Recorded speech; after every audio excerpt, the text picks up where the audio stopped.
मेरा शौहर बहुत ही खूबसूरत दिल का मालिक था। उसने शादी के बाद कभी किसी चीज की कमी नहीं होने दी थी। हमारा घर छोटा सा था मगर बहुत अच्छा और साफ सुथरा था। मेरा शौहर हर माह सब्जियों और फलों का एक ढेर घर में लेकर आता था, जिसकी वजह से कभी मुझे खाने पीने में कमी महसूस नहीं हुई थी। मगर सुना है कि अच्छे वक्त और मुस्कुराहटों की जिंदगी बहुत छोटी होती है। मेरे साथ भी कुछ ऐसा ही हुआ था। मेरी शादी के 6 साल बाद मेरे शौहर का ना जाने किस परेशानी की वजह से हर वक्त बीपी हाई रहने लगा था। मैंने वजह जानने की कोशिश की मगर वो हर बार टाल देते। हालांकि मैं लापरवाह लड़कियों की तरह सिर्फ अपनी खुशी और आराम देखने वाली लड़की बिल्कुल ना थी। मैं अपने शौहर के आराम और सुकून का बहुत ख्याल रखती थी। इसके बावजूद मेरे शौहर ने कभी मुझे अपनी जिंदगी के बारे में कोई बात नहीं बताई थी, क्योंकि मुझ में एक बहुत बड़ी खामी थी जो मेरे शौहर को बहुत नापसंद थी। दरअसल मुझे अपनी भाभी को हर बात बताने की आदत थी और मैं अपने घर की हर बात कॉल करके बड़ी भाभी को बता देती। हालांकि वो सब बातें बेजरर सी होती थी, मगर मेरे शौहर को ये बात बहुत नापसंद थी। वो कुछ अरसा तो मुझे टोकते रहे, मगर जब असर होता ना देखा तो वो अपनी हर बात मुझसे छुपाने लगे थे। मुसलसल थकन और परेशानी का शिकार रहकर एक रोज मेरे शौहर का ब्लड प्रेशर इतना हाई हुआ कि उसने सीधा दिल पर अटैक किया और मेरे शौहर की वफात हो गई। उस रोज तो मुझ पर कयामत टूट पड़ी थी। मैं जवान और बेहद खूबसूरत लड़की थी। मेरे माँ बाप हयात ना थे। दो बड़े भाई थे जो अपने अपने घरों में खुश रह रहे थे। मैंने शादी के बाद भाइयों के घर एक रात के लिए भी कभी कयाम नहीं किया था। मैं दिन में मिलने जाती और वापस लौट आती थी। मैं उन पर कभी बोझ बनना नहीं चाहती थी, मगर शोर की अचानक वफात के बाद मैं बिल्कुल अकेली रह गई थी। मेरी औलाद भी नहीं थी। भाइयों ने मेरे शोहर की तदफीन की और फिर वापसी के लिए तैयारी बांध ली। मैं अकेलेपन का सोच कर ही घबरा उठी थी। मेरी खूबसूरती की वजह से मुझे अक्सर खुद को बहुत बचा बचा कर रखना पड़ता था और फिर अब तो मैं लावारिस हो गई थी। मैंने घबराकर भाइयों के साथ जाने की बात की तो वो दोनों उल्टा मुझे समझाने लगे और बोले कि अगर तुम हमारे साथ आ जाओगी तो शोहर से मिला ये घर तुम्हारे हाथ से चला जाएगा। मेरे भाइयों को खौफ था कि मेरे शोहर के खानदान के लोग मुझसे ये घर और सामान छीन लेंगे। मुझे सिर्फ इज्जत के लिए छत चाहिए थी, जबकि मेरे भाई मेरे लिए लालच में आ गए थे।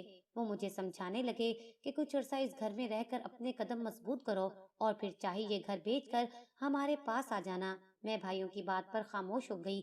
वो दोनों मुझे समझाकर अपनी बीवियों बच्चों समेत वापस लौट गए और मैं घर में अकेली रह गई।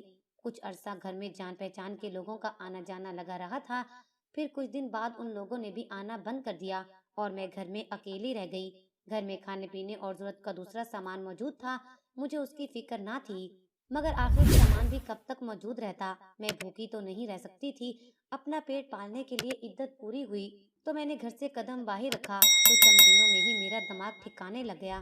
दुनिया में जहाँ अच्छे लोग थे वहाँ ऐसे मर्द भी मिले जो मुझे बेवा जानकर मुझसे गलत ताल्लुक कायम करने की दावत देने लगे थे।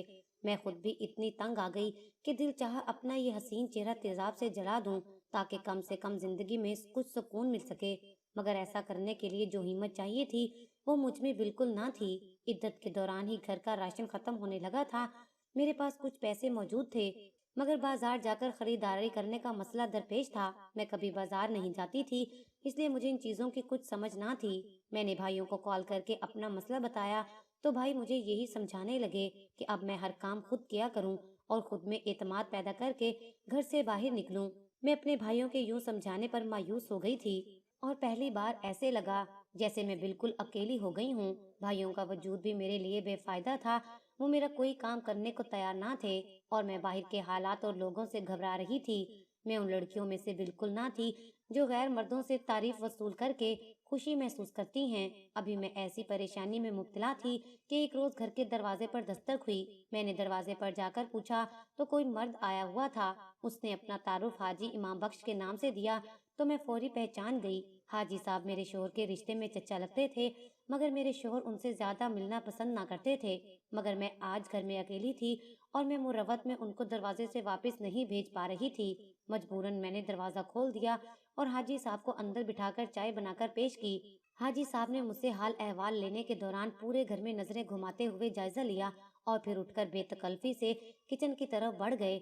मैं उनकी इस हरकत पर बेयकीनी से पहलू बदल कर रह गई थी। मुझे उनका मेरे घर आकर बेतकल्फी से घूमना फिरना नागवार गुजरा था। मगर मेरी मुरव्वत आड़े आ रही थी, इसलिए मैं उनको रोक नहीं पाई थी। हाजी साहब ने किचन का जायजा लेकर बाहर आते हुए मुझसे कहा कि किचन में राशन बिल्कुल खत्म है, क्या तुम्हारे पास पैसे नहीं हैं? यह सामान लाकर देने वाला कोई नहीं है। मैंने शर्मिंदगी से नजरें चुरा कर बहाना बनाया कि राशन आज ही खत्म हुआ है और मैं अगले रोज बाजार लेने जाने ही वाली थी।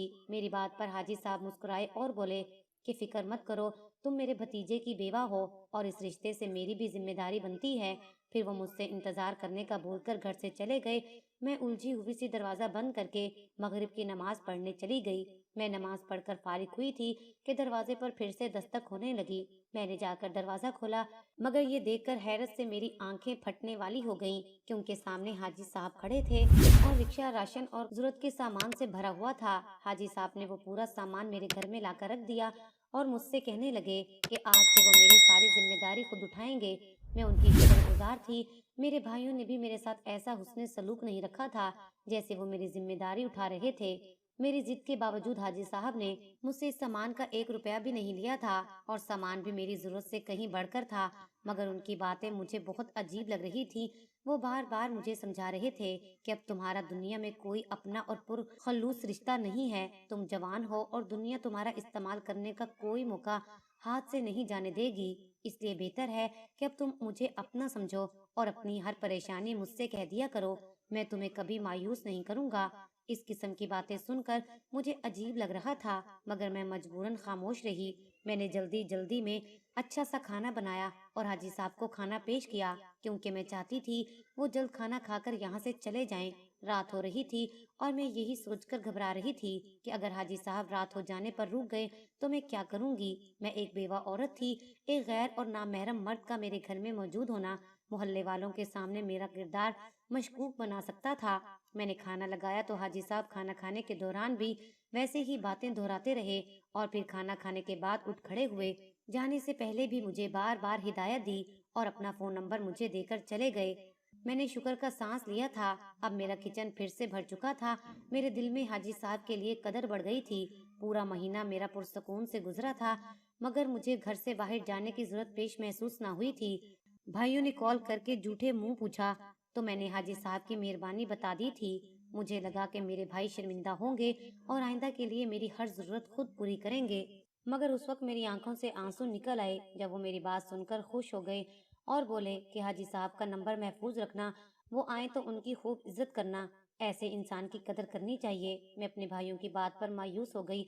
वो मुझे अपने हाथों से एक अनजान मर्द के हवाले कर रहे थे और जब तक मैं कंवारी थी या जब तक शादी के बाद मेरा शोहर जिंदा था, मेरे वही भाई मुझ पर जान छिड़कते थे। मगर अब न जाने क्यों वो बदल गए थे। खैर, मैं रो धोकर चुप हो गई। अपने वक्त पर हाजी साहब वैसे ही सामान से लदे मेरे घर के दरवाजे पर आन खड़े हुए।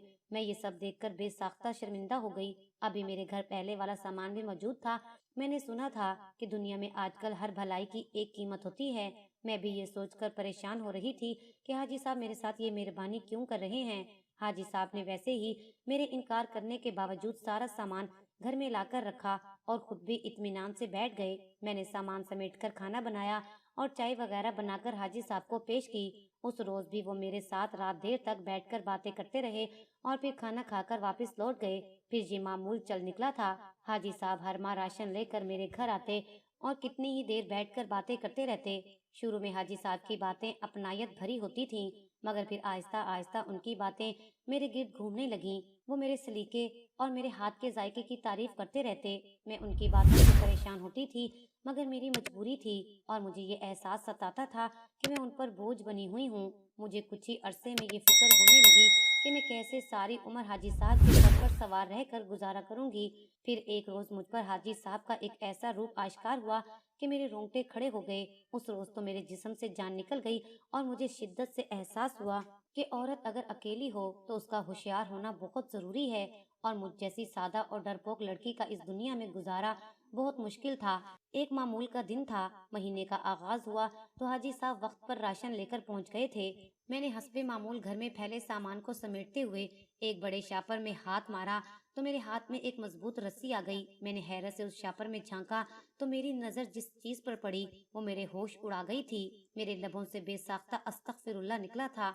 मेरा जिस्म कांप उठा था। मैंने वो शापर परे धकेल दिया था। मेरी हरकत पर हाजी साहब चौंक गए थे। उन्होंने अनजानपन का मुजाहरा करते हुए वो शापर उठाकर देखा और मुझसे माजरत करने लगे। वो मेरे सामने शापर उठाकर गिरा लगाते हुए बोले कि ये मेरी जरूरत का सामान है, दुकानदार ने गलती से तुम्हारे सामान के साथ रख दिया होगा। हाजी साहब की वजाहत पर मेरी छठी हिस्स मुझे खबरदार करने लगी थी। मैं खौफजदा सी खाना बनाने के बहाने किचन में बंद हो गई। मुझे हाजी साहब की नीयत पर अब शक होने लगा था। हाजी साहब टांग पर टांग चढ़ाए अकड़ कर बैठे हुए थे।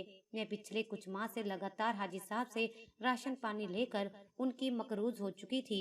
मुझे अपनी किस्मत पर रोना आ रहा था। मैंने खाना बर्तन में डालकर हाजी साहब के सामने रखा और खुद नमाज पढ़ने चली गई। हाजी साहब की नजरें मुझ पर जमी हुई थी और मैं कमरे में बंद होकर बैठी रही। हाजी साहब खाना खाकर चले गए तो घर का दरवाजा अच्छे से बंद करके मैं कितनी देर रोती रही थी। मैंने परेशानी से अपने बड़ी भाभी को कॉल करके सब बता दिया था। मैं बुरी तरह रो रही थी। बड़ी भाभी ने भी मुझसे यही कहा कि मुझे पहली बार ही हाजी साहब के राशन और जरूरियात के सामान पर यही बोलना चाहिए था कि मेरे भाई सलामत रहें और वो सब कर लेंगे।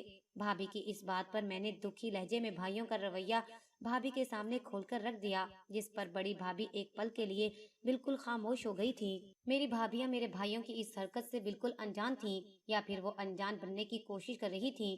बड़ी भाभी को अपने शोहर की इस लापरवाही पर अफसोस हुआ था। वो मुझसे बोली कि तुम फिक्र मत करो, मैं तुम्हारे भाइयों से कहती हूँ कि महीने में 2 से 3 बार जरूर चक्कर लगाया करें ताकि उस हाजी साहब से तुम्हारी जान छूट जाए।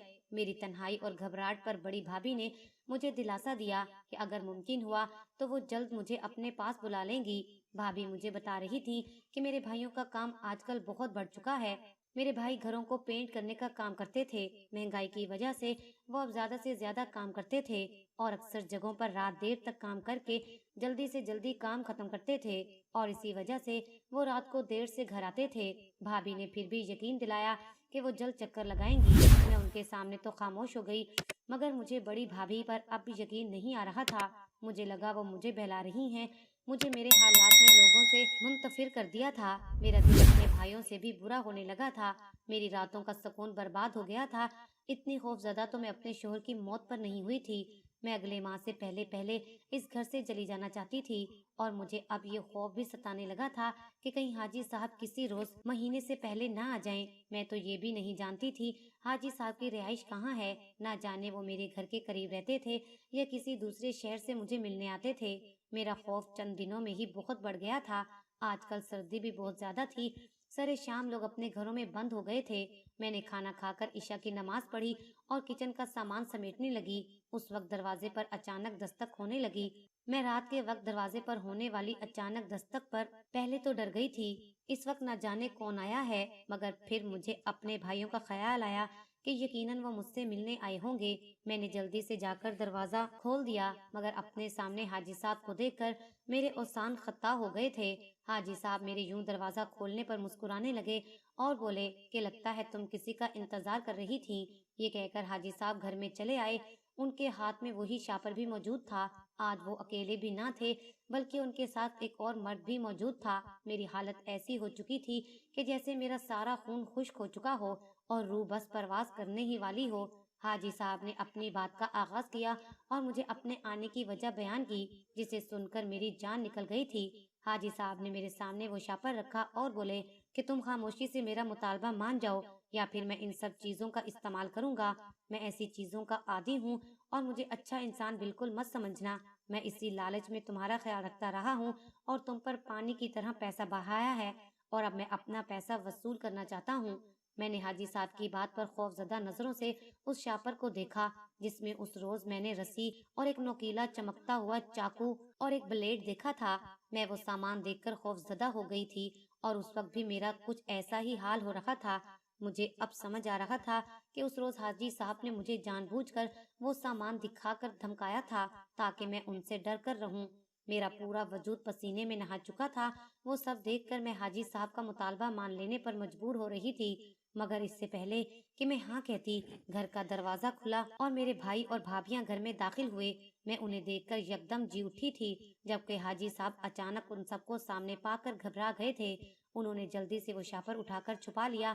मेरी भाभी ने मुझसे मिलते हुए बताया कि मेरे भाई दिन भर मसरूफ रहते हैं और वक्त नहीं निकाल पाते, इसलिए वो लोग रात को ही मुझे मिलने चले आए थे। उसी वक्त सबकी नजर हाजी साहब और उनके साथ बैठे मर्द पर पड़ी थी। मेरे भाई रात के वक्त मेरे पास एक अनजान मर्द को देखकर ठिठक गए थे।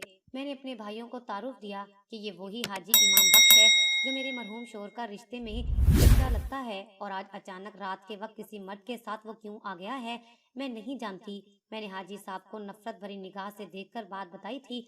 मैं हाजी साहब के पास जो खतरनाक सामान देख चुकी थी, उस पर मेरा दिल डर गया था। मुझे खौफ महसूस हुआ कि अगर मैंने भाइयों को सच बता दिया तो शायद यहाँ पर बहुत बड़ा झगड़ा हो जाए। मैं नुकसान के खौफ से खामोश रही और हाजी साहब भी चालाकी का मुजाहरा करते हुए वहाँ से अपने दोस्त को लेकर चले गए थे, मगर जाते जाते मुझे आहिस्तगी से धमकी देकर गए कि मैं अपनी जुबान बंद रखूं वरना अच्छा नहीं होगा। हाजी साहब के जाते ही मैं बड़ी भाभी के गले लगकर बुरी तरह रोने लगी। मेरा वजूद खौफ से कांप रहा था। सब मेरी इस हालत पर परेशान हो गए। बड़ी भाभी ने मुझसे सवाल किया कि हाजी साहब रात के वक्त मेरे घर क्यों आए थे। इस सवाल पर मुझे हाजी साहब की बताई तफसील याद आ गई। हाजी साहब ने मुझे बताया कि मेरे शोहर की अपने आबाई गांव में अच्छी खासी जमीन है। अब हमारे मुलाजिम उन जमीनों को संभालते हैं, मगर मैं इन बातों से बेखबर थी। पहले मेरे शोहर अपनी जिंदगी में ये सब खुद संभालते थे। हाजी साहब और मेरे शोहर के बाप आपस में सके चचाजाद भाई थे। दोनों को अपने अपने बापों से जमीन का हिस्सा मिल चुका था, मगर मेरे ससुर की इकलौती औलाद होने की वजह से सारी जमीन मेरे शोहर को मिल गई थी। जबकि हाजी साहब 4 भाई थे, हर भाई के पास जमीन का एक छोटा सा हिस्सा गया था। हाजी साहब मेरे ससुर के रजाई भाई थे और इस बात को लेकर अब कुछ अरसा पहले वो मेरे शोहर के सर पर सवार हो गए थे। वो एक गुंडा टाइप आदमी थे। वो मेरे शोहर को मारने की धमकी देते थे कि वो जमीन का आधा हिस्सा हाजी साहब के नाम कर दे, जबकि मेरे शोहर ऐसा करने को बिल्कुल तैयार ना थे। ये जमीन जायदाद मेरे शोहर की वरासत थी। मेरे शोहर इसी वजह से शदीद परेशानी का शिकार रहे और तबीयत बिगड़ने पर खामोशी से वसीयत तैयार कर ली, जिसके मुताबिक उनके बाद उनकी जायदाद मेरे नाम हो जानी थी। हाजी साहब को ये बात मेरी इद्दत के दौरान पता चल गई थी और तब से वो मुझे दबाने की कोशिशें कर रहे थे और मेरे शोहर के वकील को भी अपने साथ मिला लिया था। मैं वसीयत और जायदाद से अनजान थी। आज हाजी साहब ने मुझे वो खतरनाक सामान दिखाकर यही धमकी दी थी कि मैं जायदाद के सब कागजात पर साइन कर दूं, वरना आज रात वो मेरी जान ले लेंगे। वो जानते थे कि मैं कमजोर लड़की हूँ, डर कर मान जाऊंगी। मैं वाकई मान जाने वाली थी, मगर अल्लाह ताला ने मदद के तौर पर मेरे भाइयों को भेज दिया था। मेरे भाई ये सब जानकर शर्मिंदा हो गए। अब मैं अपने भाइयों के साथ रहती हूँ। मेरा घर किराए पर लग चुका है और जमीनों का काम मेरे भाई संभालते हैं। हाजी साहब को मेरी भाभी के भाई ने सीधा कर दिया है, क्योंकि वो एक पुलिस ऑफिसर था। मुझे आज तक अफसोस है कि काश मैं अपने शोहर की परेशानी जान लेती, तो शायद वो अपना बोझ मेरे साथ बांटकर सुकून से मर जाता, या फिर मैं भाभी के भाई से तक कहकर मामला संभाल लेती, मगर अल्लाह ताला को यही मंजूर